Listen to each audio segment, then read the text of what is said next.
Welcome to Inspired Change, a new inspirational and motivational broadcast that strives to empower men in a positive way, designed to educate, empower, and inspire even the busiest individual on the go over that first cup of coffee. Please join me in welcoming Gunter, international psychologist, author, speaker, and producer. So, let me welcome everybody to another episode of Inspired Change with Gunter. That's me. I've got a really great show planned for today.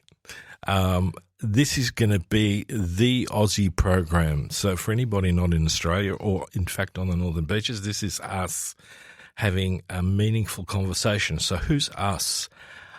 So on my left is Nathan Brown, otherwise known as Browny, and on my right is Luke Goldie. Now, the reason why I've got these two gentlemen on my show, frankly, is because Browny and I know each other professionally. Yes. He came to me as a client, and this is one of those few occasions when we've agreed to go outside the usual sort of confidentiality arena. And he and his bestest mate, I think so. Luke, right? Have I got that right? Absolutely. Yeah. I'm still trying to work that out because I haven't, until an hour ago, I didn't know Luke at all. Yeah. These guys set up a podcast, and Nathan ran a few things past me, and I thought, wow, what a great idea. This is really good. It's not, run by a clinical specialist or anything like that. It's two guys getting together to talk about men and mental health issues. And so I was intrigued. I really wanted to sort of, get more out of it. And so I listened to the first episode and then the second, and I'm basically hooked. Okay, so let me introduce Luke and Browny from the blurb on their podcast site. And it says, Luke and Browny are two best mates from Sydney's Northern Beaches. Having both spent the last 17 years working in the live sports and entertainment industry, they find themselves with way too much time on their hands on the back of COVID-19, a situation that a lot of people have found themselves in. They decided to put their spare time to good use and open up the forum for men's mental health. So obviously a topic very, very dear to my heart.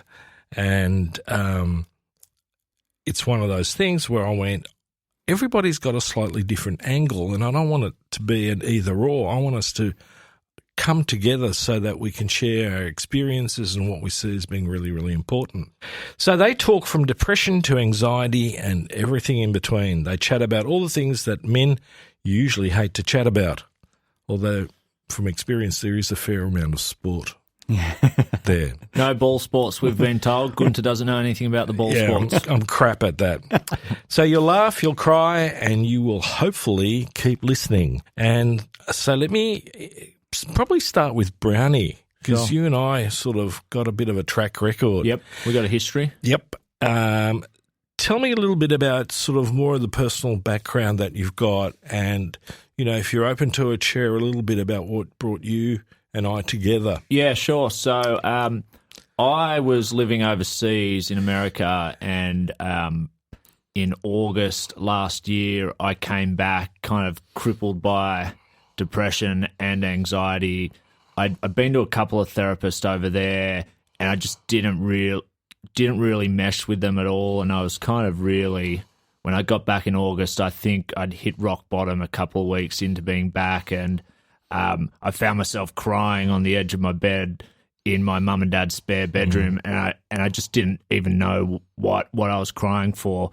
And that kind of turned into my mum getting me to see her personal doctor, which is Dr. Lachlan MacArthur from Mona Vale, who got straight on the front foot, who got me in to see you. And I think within about 4 to 6 weeks of being back from America, I had my first session with you in end of September, and now fast forward 12 months, I kind of see you every month, and definitely you've talked me off the ledge multiple times, and I think this podcast kind of started for us in March, and it was actually Luke's idea, and I kind of told you about it, and I I'd written this 20-page manifesto of kind of, I call it Browny's battle with the black dog, I think it was, and I'd only shared it with you, my family, and Luke at the time, and your kind of encouragement was just go and talk to your friends, talk to your family about it, and then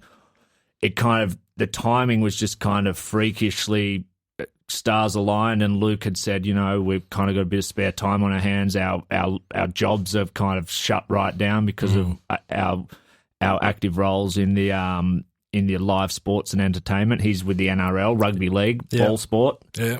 And I work for an action sports company called Nitro Circus who do live shows around the world, and it was kind of drop tools, and then with kind of your encouragement and Luke kind of pushing me to do it, we started the podcast in March, and now I think this is our first appearance on someone else's podcast, and we're doing episode 17 of our podcast with you as our guest straight after this. So I don't even know what the question was, but that's okay. That's okay. It's a bit long-winded, but yeah, that's my backstory. Yep. Thanks for that, Browny. Yeah.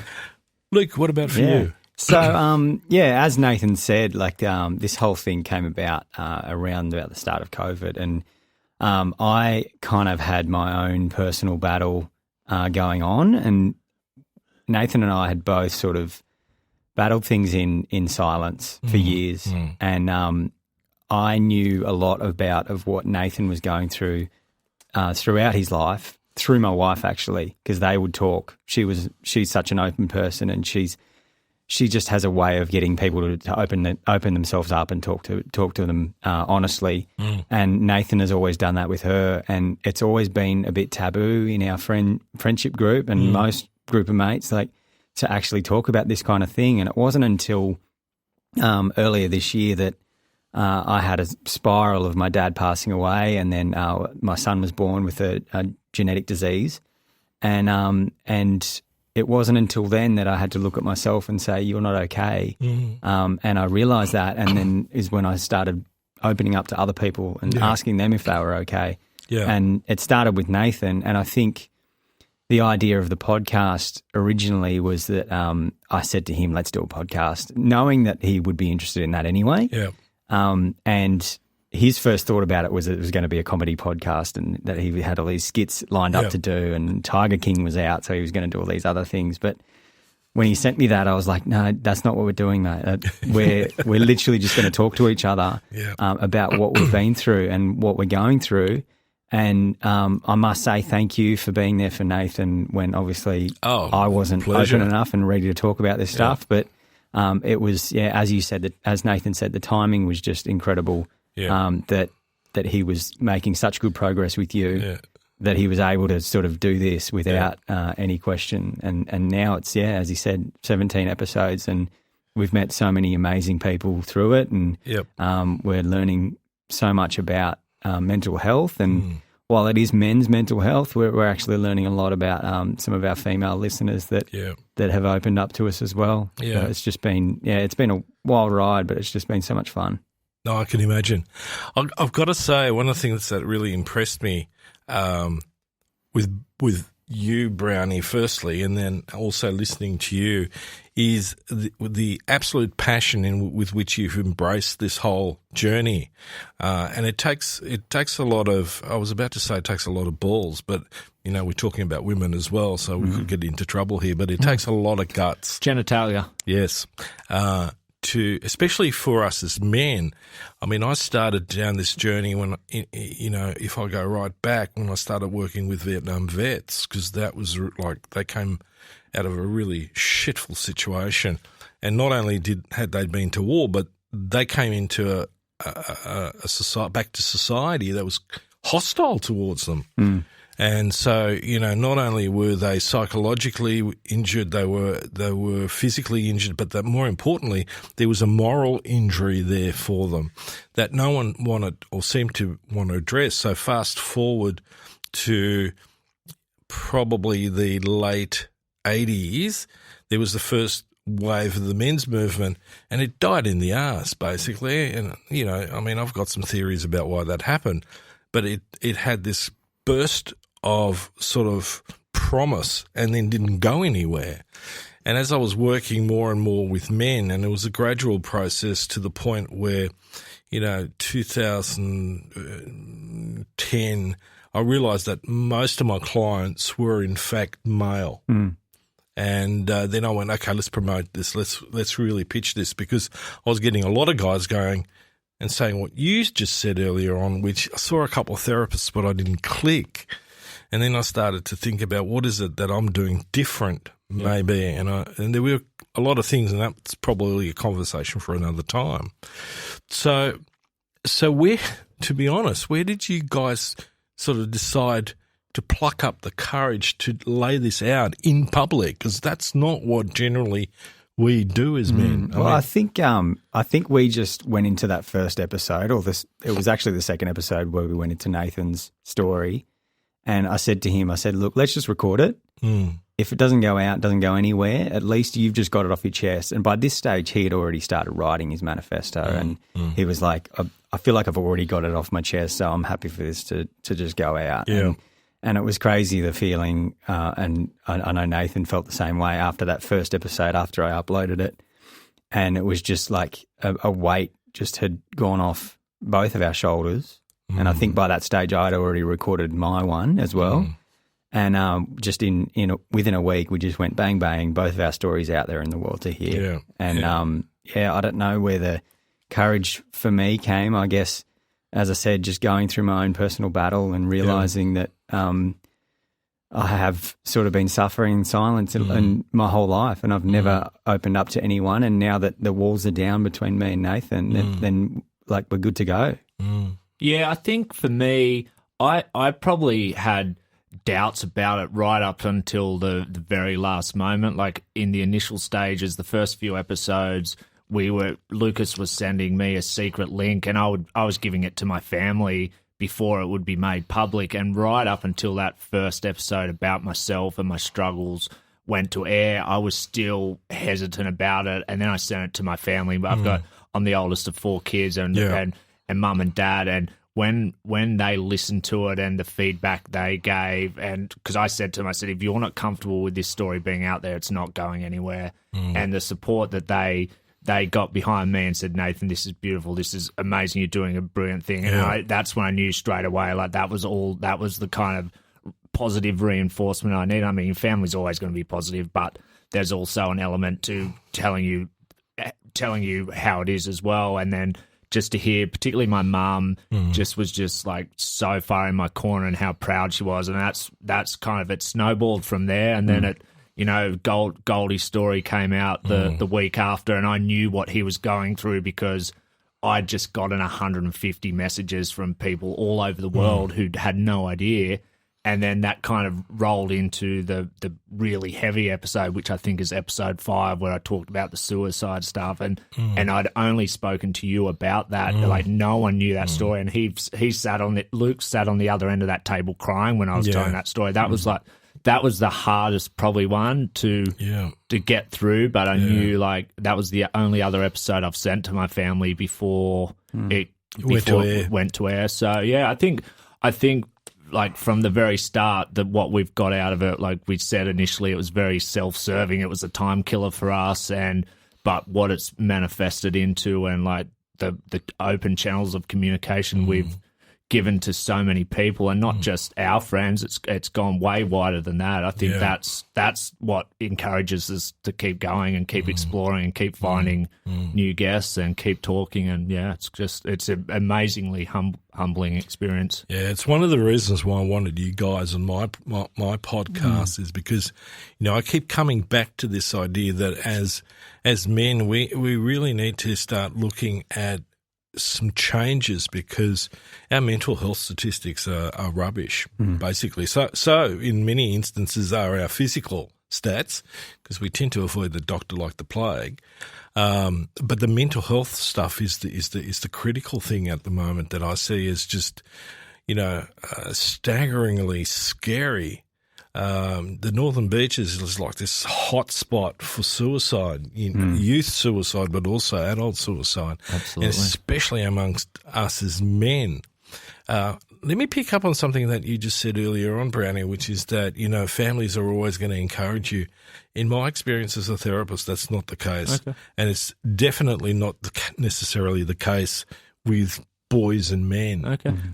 You will, if you dig and scratch a little bit, you'll often find there's a dad or an uncle or someone who goes, yeah, you don't need that shit. Just don't be a pussy.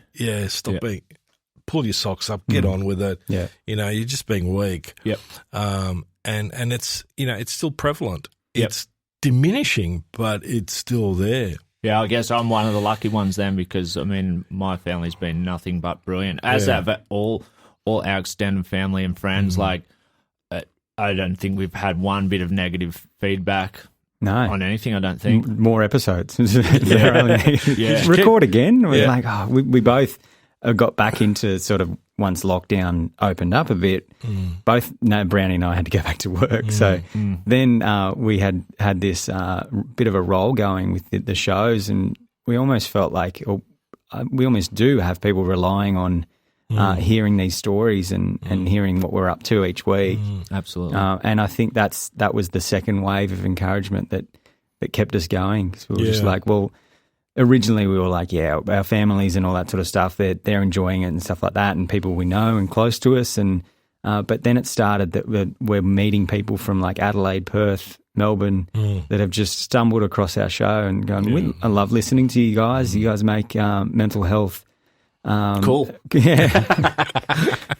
Not so taboo, maybe. I think, definitely. And that for me has been the best thing, because I knew through our personal struggles, we've managed to, as Nathan said, if we help one person, then that's all that matters. And we're well into the hundreds of people now, and it's just that, I guess that motivation in that sense is just the best. Yeah, it's a special feeling. It's like, I think I said to Goldie last week, like, I've always been asked, like, what do you do for hobbies? What are your spare time? It's like, well, I love drinking beer and I love sport. So, like, going to the pub watching sport is my hobby. Like, that's not really a hobby. And now all of a sudden, all my spare time is sinking into this podcast, and we're doing a big charity fundraiser next week for Gus Wallen's Got You for Life, who was a previous guest. It's just like, I honestly feel like I've just found this calling, and we're not getting paid or we're not making any money out of this, but the feeling and satisfaction of what the difference we're making is like, you can't put put a price on that, quite literally. Yes. But we are looking for sponsors for our podcast, so skip this. So. Say that name again for the podcast. Skip This Podcast. Available on all platforms.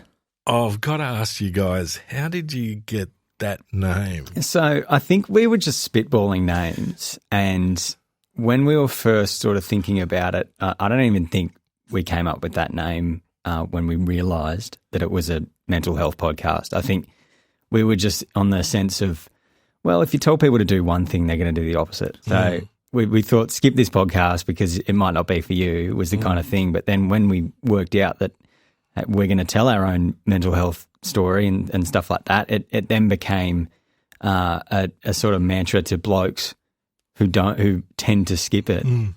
And doing the opposite of what they're meant to do. So we just stuck with it, and that's it. And reverse psychology. Yeah, trying to trick the stupid males. Yeah. Mind you, we've still got a few of our friends who are choosing to skip this, so we're chipping away at that. We know who you are. We know who you are, and we will find you. Yeah, they're coming to get you. So, we talk about, men's issues, and we talk about mental health. So each of you've got your own experience in that you've really been courageous enough to share. But let's broaden it out a little bit. What do you think's going on?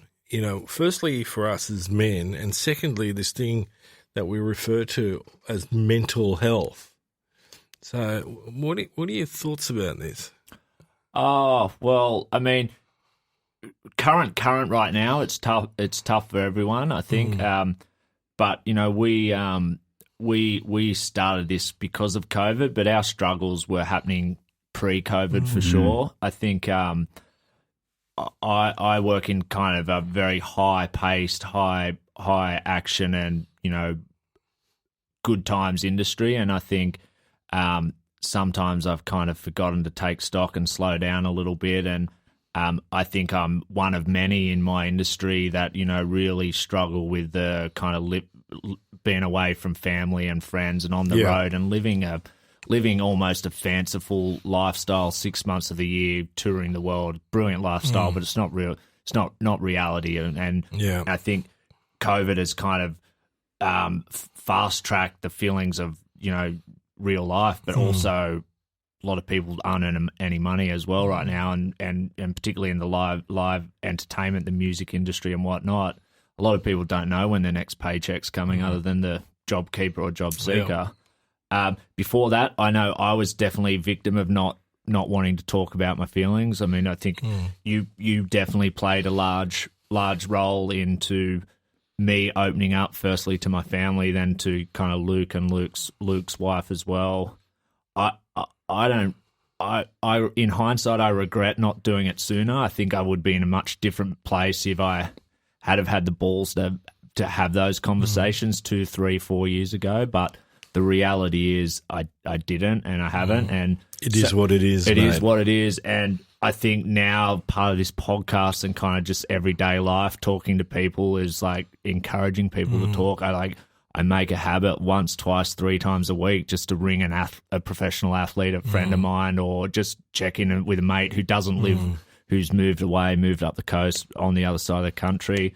Just kind of just being there. And we were talking just before we came on air, just being a listener. I think it's an underrated art of all of this, is just being there to listen. Like you don't always have the advice or the words of wisdom, but just to hear someone vent I think that's kind of a big part of what I've learned about it, and it's going to get worse before it gets better. So let's get on. We're just trying to get on the front foot now and make a difference. Yeah, Luke, I was going to add to that, because I think at the moment, like obviously, I don't know if it's because we're in the space now, but I've just noticed a lot of mental health stuff popping up, and I think it is to do with people losing jobs and being stuck at home, but for my experience, I think it almost had the reverse effect being in lockdown, because it forced me to look inside myself and what was going on in our own lives, rather than like Nathan being away for 6 to 8 months a year and just traveling and putting your head down and working, which is what I used to do as well. And then, as I said, I had my own battle.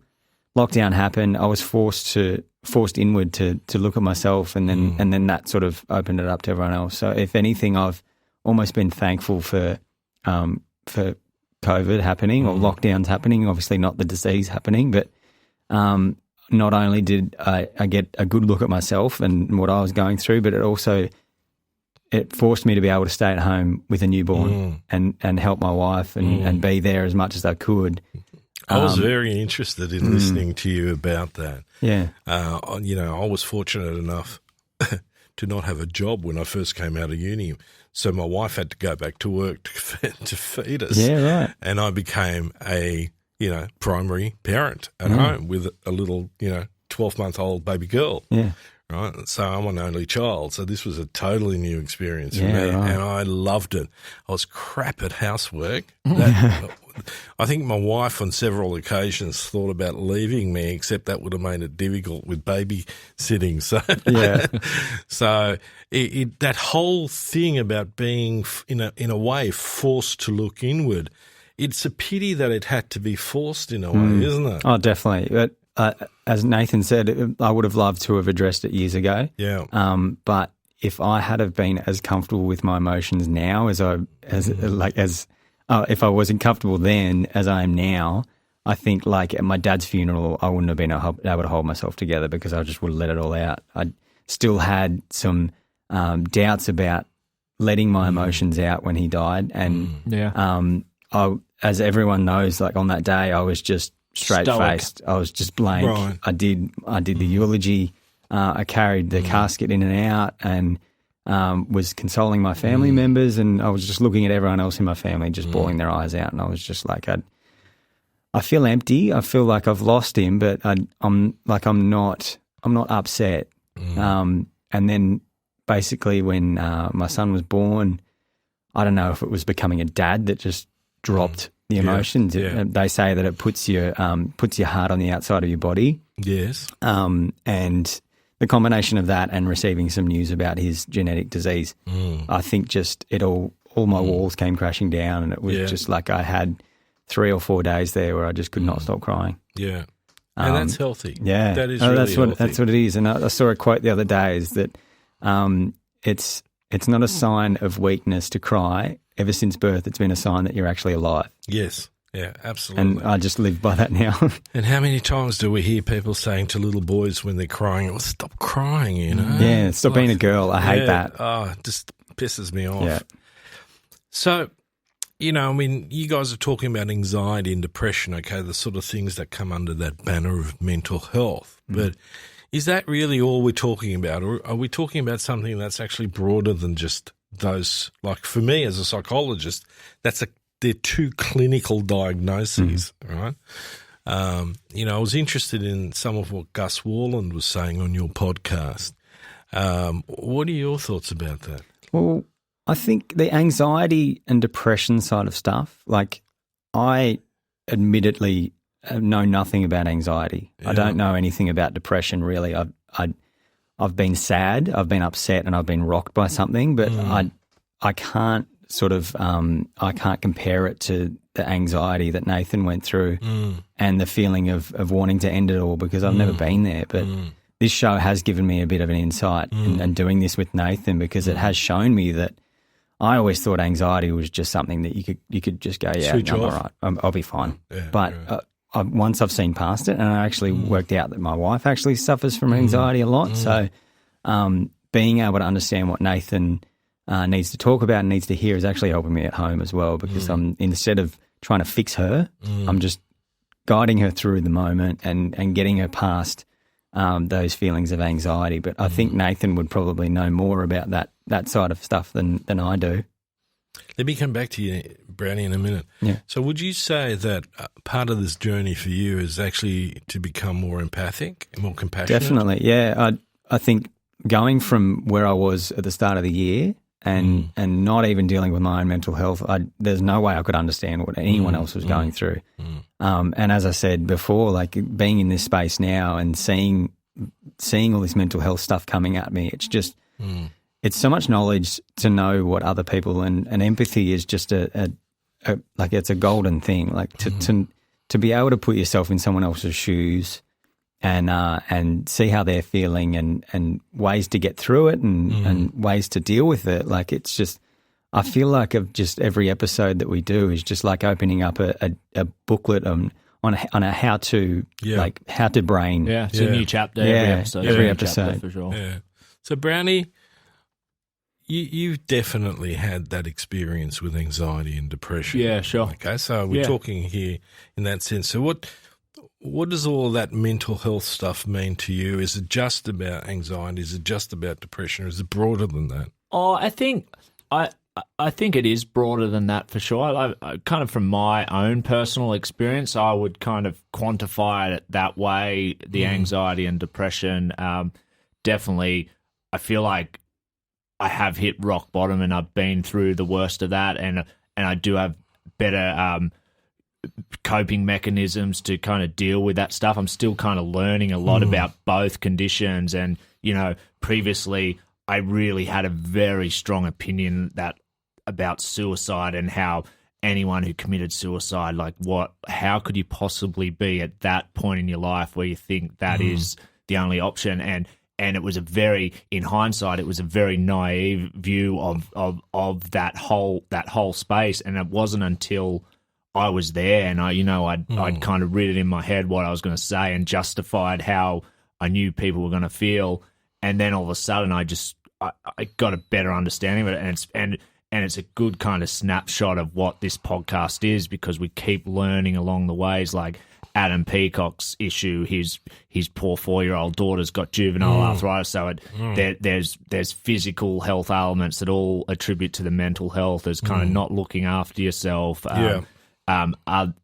Sickness, like Mal Ward lost a child, a 9-year-old child, and just the way he's fought through that. And so I think all of those guests, we've kind of all always drawn something special from them. Yeah. And I think, there was one guy, Adam Brown, who had like terminal cancer 3 times, lost a brother to cancer. And his attitude to life was just like, I said it to Luke after the episode, I'm going to be better at life tomorrow because I met this guy today. Oh, it was an awesome episode. Yeah. It was just 2 brilliant. episodes. Yeah. That was our manifesto. Yeah. No, it was absolutely brilliant. That story was just so touching. Okay, so Australia's had a culture of mateship, right? Mm-hmm. We would all agree with that? Yep. Okay. Are your experiences redefining what mateship means? I think so. I think it's redefining even with our own, like within our own friendship group. We've kind of, as Nathan said earlier, there's some guys in our group that haven't quite hit what we're onto. Maybe they're not ready. Maybe they don't have any need for it. And we've said before we're jealous of that kind of mentality because they haven't been through enough to deal with. They have to deal with something like that, something like anxiety. And I definitely think if it's within our friendship group, if that's changing so much, then I guess we're trying to do our best to make it change everywhere, and that's what we're doing with our fundraiser as well. Yeah, I think for sure we're redefining. And not just us, I shouldn't say we are defining, we're kind of playing a small role in redefining. Like, I love catching up with mates now, and they'll just flat out ask me, how you doing, Brownie? Yeah. And I'll be like, I'm doing sweet. No, Brownie, how are you really going? Yeah. And then it's always that second question where you'll tell the truth. Like, it's easy to deflect that first question. Oh, yeah, I'm sweet. What's the score in the footy? That I can't get away from that question now. And in turn, as part of that, I feel like I can get after my friends and family as well. I can ask that follow-up question and because now you've earned it now, I think. Yeah, but now, like, I would never been able to tell the signs before of someone else, but now, like, I think Luke's really probably better at this than me, but there's kind of, you just get a sixth sense that someone's not quite right, and you just got to rally around. It goes back to what we were saying earlier. Sometimes you just need to be there. You don't even have to talk about the problems. It's just the fact that you can just be around and, you can show a mate a good time, or you can just have a chat and let him or her talk on their own terms when and if they're ready. But it's, our friendship group has changed dramatically for the better, and I know it's been kind of paid forward with other groups of people. I met a couple of guys last week who just blew me away, and we were talking like we'd known each other for 10 years. Like, I was telling a guy I just met about my struggles, and he was telling me that same thing about his demons and struggles. And that's just 6 months ago. That conversation is never happening. Like, I'm not telling a random stranger about my suicidal thoughts. And now just kind of we wouldn't even opened ourselves up to be friends with a stranger. Like, If anyone knows us on the Northern Beaches, our group is very renowned for being like an insular. If you put so eloquently by Nathan, very cliquey, and we've never really let the outside in. But now it's the totally opposite way. And Nathan and I we're just letting whoever wants to talk come in. We'll drag in anyone. Anyone wants to talk to us is like that's a friend for life. Like I think that's the one thing I've learned is like it doesn't always have to be on air. It's just like the feeling of satisfaction of just kind of being there for someone who's just, I think, and if anyone can appreciate that, it's you, Gunter, because you do that for a living. You're there for people. Can I ask you a question? Yeah, sure. How do you let go, like, at the end of the day, like, how do you not get burdened by the problems of your kind of clients throughout the day? Like, how do you switch off? Because I know that's something Goldie and I have talked about. It is, we do take a lot on at times, and it's kind of, you do feel the weight of other people's problems. And we don't want people to stop, but it is kind of a learning process for us to.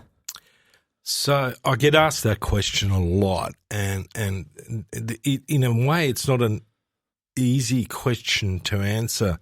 I mean, I can make it sort of sound a bit glib almost by going, well, it's my education, my training, my life experience, but that's not giving it or doing it justice, because I hear stories that do really touch me. Yeah.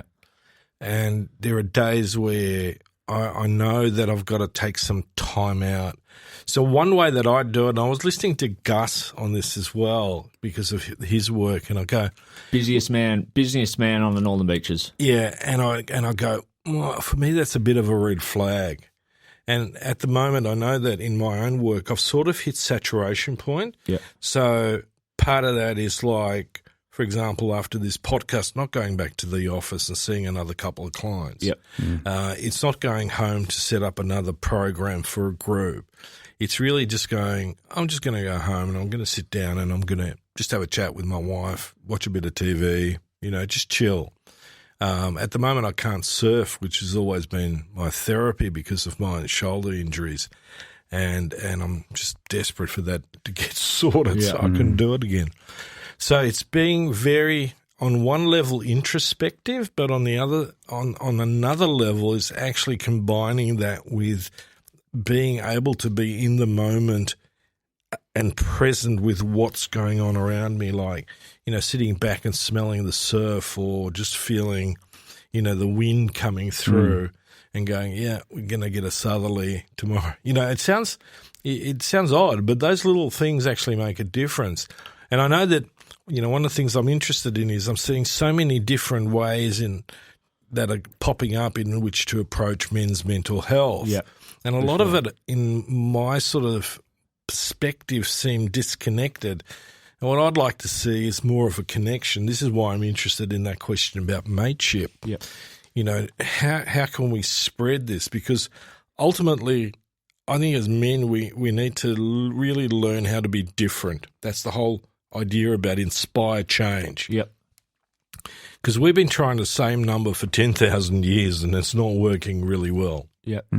In fact, we've gotten worse. So that's not, and then, you can have all the money that you want and you can still be desperately unhappy and depressed. Facts. Absolutely.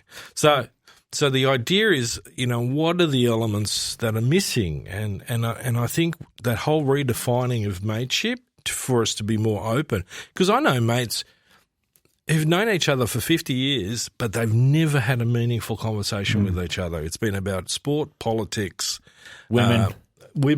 It's been about the job, and potentially moving towards retirement. And what are we going to do? Play golf or shall we go fishing? That's about the depth of it. And I think that just doesn't cut the mustard anymore.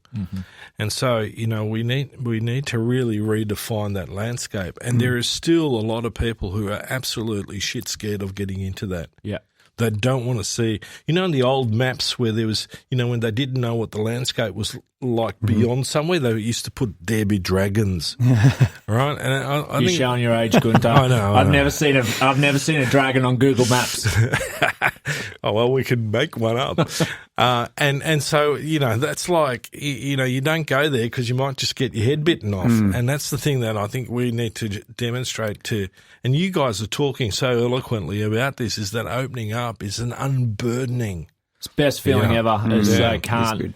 Like that feeling, like when my story episode 2 and Goldie's story episode 3, and even every single guest, like the really, really kind of traumatic experiences, whether it was Mark Brown, Ben Jones, Chris Lloyd, like we just saw the reward and satisfaction they got of simply just releasing that story. And you don't have to do it publicly on a podcast. Like you can have that exact same feeling by having that exact same conversation with your mate over a coffee or with your mum at breakfast. And I think that's kind of what our podcast is doing, because we're seeing another person do exactly that, and all of a sudden that little web that we're kind of building is kind of growing ever so bigger each episode. And that's like, I mean, inspire change is a great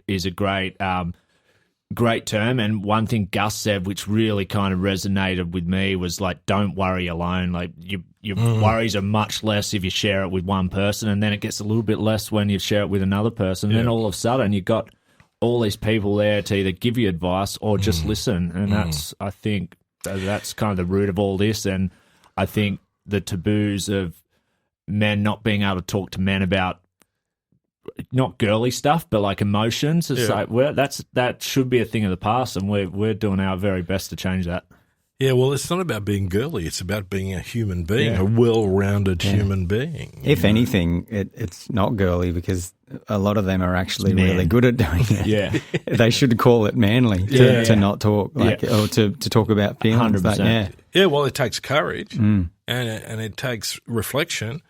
And a lot of us men reflect on the job and all that sort of stuff, but it doesn't give us an insight into who we are as a human being. Yeah. The interesting thing is both of you have made reference to COVID as, in a sense, being one of the elements that triggered change for you guys, okay? And in fact, it's a big part of that. So here's the point of that.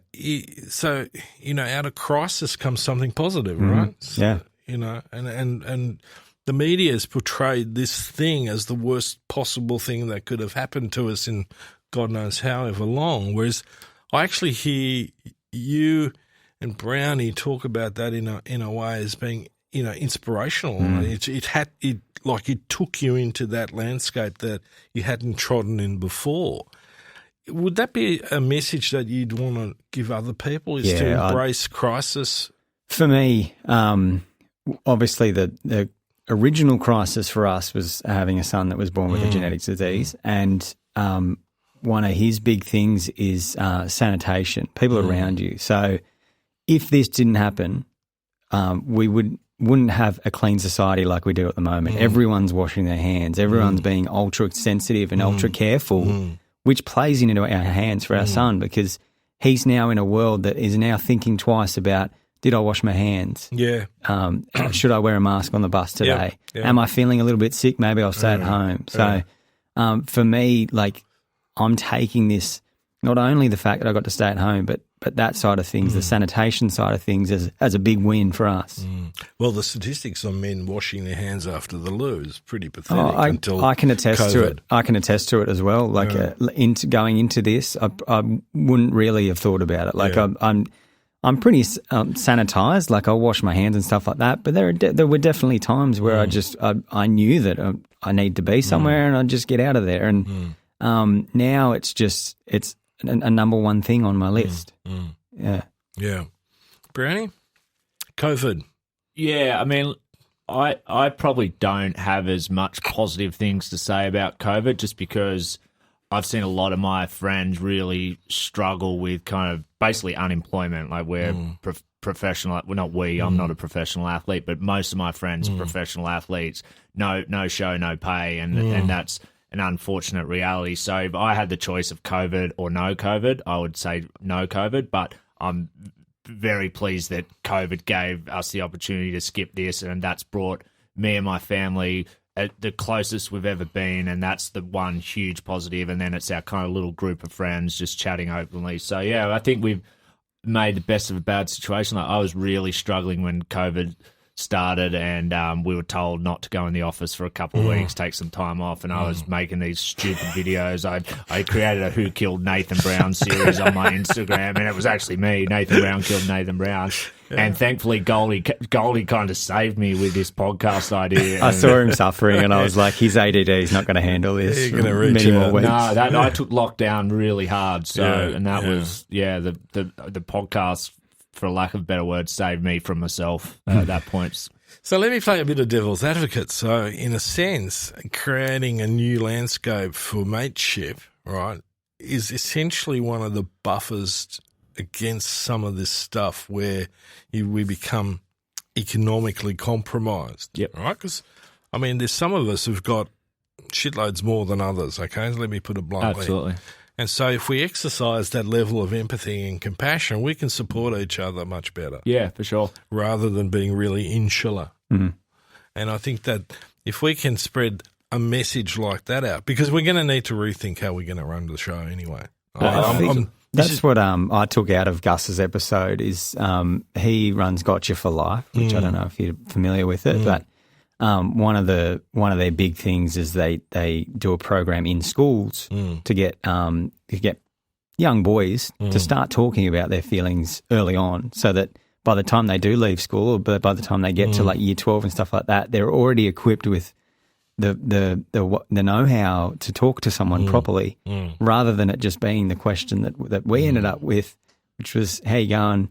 Good. Yeah. Okay, good. Yeah. You want a beer? Okay. I mean, it should be one of the subjects in school should be mental health. Like, how many times have you used Pythagoras' theorem in your adult life? I can recite about 12 ancient Rome Caesars, emperors, whatever you want to be. I can tell you, pretty good. Mark Antony overthrew Julius Caesar back in whatever it was, 522 BC. But teach the kids something they can be used in adulthood, and one of those big things is this whole conversation about mental health and looking out for your mates. Do you reckon it should be started actually at home?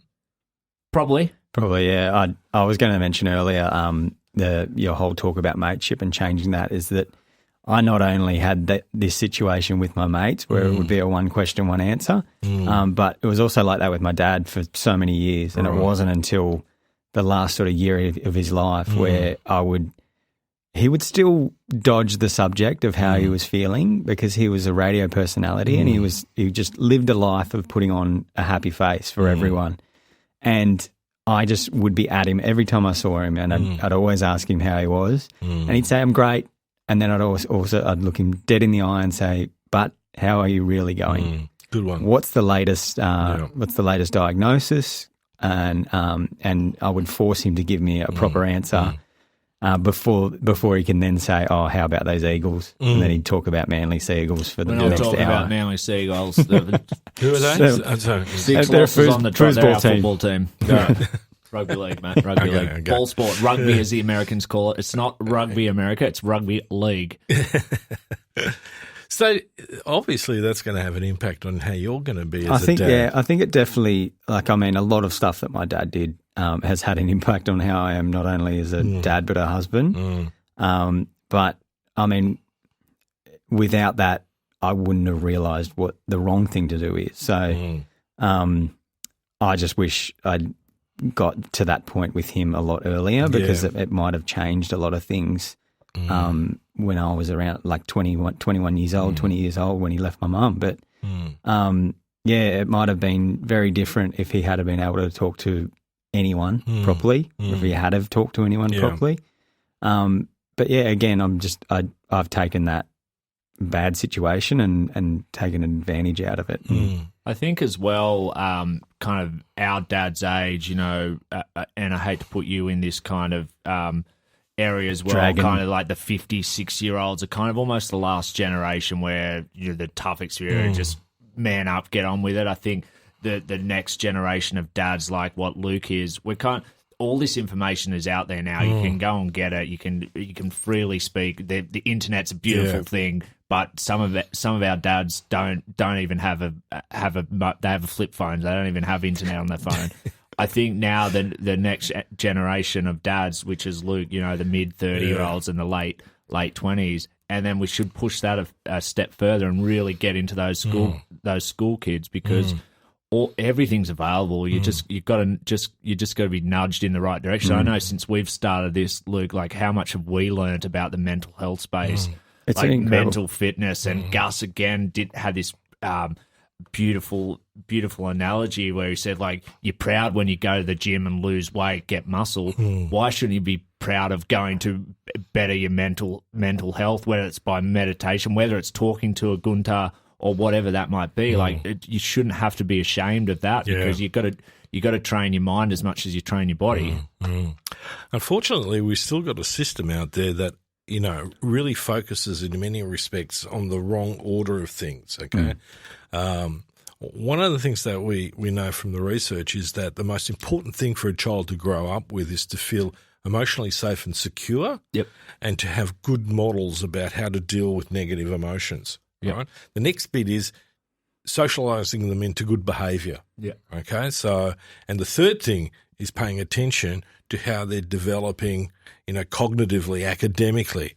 The problem is our systems flip that on its head. So we're overly concerned about how well kids are doing, at school, and I've got 3-year-olds who are already getting primed up for kindergarten in school, and they've got to be able to do their ABCs and all that. And I'm going, let the kid get dirty, it doesn't actually need to sit down in a classroom for this shit yet. But the system really still maintains this focus on you are about what you do. It's not about you as to who you are. Yeah, for Does sure. that make sense? Yeah, well, I mean, when you're 15 years old, you're making your decisions on what subjects you're going to do in year 11 and year 12, which is basically your trajectory for the rest of your working life and where what you're going to study at university. I mean, I was 15 years old. I was just flat out trying to not get expelled. So I was not making any good decisions at 15.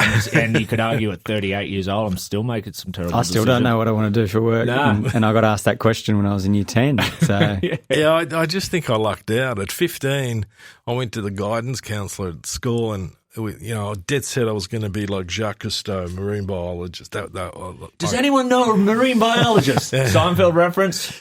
And the guy... this isn't our podcast, Nathan. Sorry. It's all right. I keep forgetting. The guy just looked at me and he says, there's no jobs in that field. And I went, okay. And that was the end of the discussion. I walked out of there and okay, that's sort of it, isn't it? And then I'm thinking, well, I like surfing, I like the ocean, but there's nothing going that I'm really grabbing onto. So I drifted through year 11 and 12. Yeah. On the day of the biology exam, I was actually coming out of the surf and a carload of my mates came by and go, they're all dressed in school uniform going, what the fuck are you doing? Yeah. And I'm going, I'm about to go home and have breakfast. We've got a biology exam on. Oh, really? Shit. So I'm trying to race into the school hall, pulling up a pair of uniform trousers, but I had my sluggos on and they were wet.